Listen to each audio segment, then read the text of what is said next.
Track 2. What are you trying to accomplish? Have the end in mind. What are you trying to accomplish? Supposedly to get the money. If so, we can help. Most collection agents take on the persona of angry moralizers intent on proving they are right and the debtors wrong. Collection people come off as wrathful pagan gods, angry at their people for betraying their duties and demanding human sacrifices for their sins. Of course, these gods were made up by people who felt this way. Are you one of them?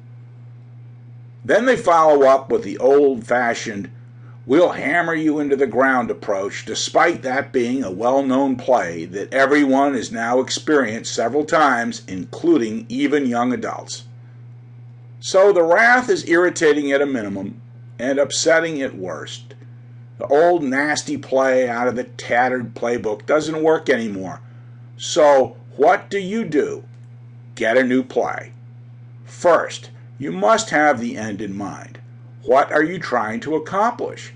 As Rick Green, a legendary collector and friend of mine, says, do you want to be right or do you want the money? This is the fundamental issue you must wrestle with if you own the debt.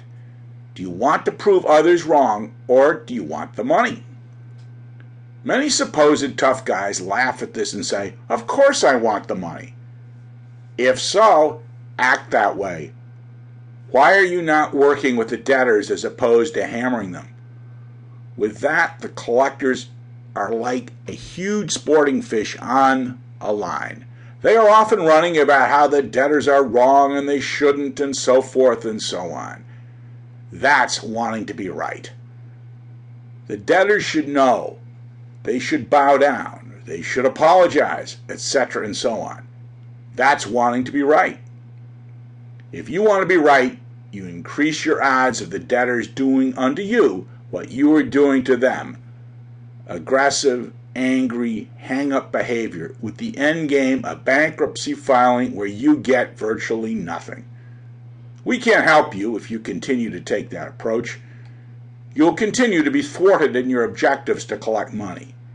It may give you pleasure to take that moralizing posture, but it is an expensive habit and bad for collecting money.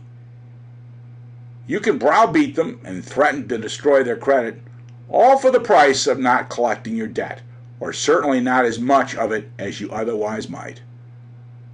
There is no known way to badger and bludgeon people and still collect a high percentage of your debts. So move on. Keep sacrificing those victims, keep enforcing your morality, and accept the lower collections that will come your way.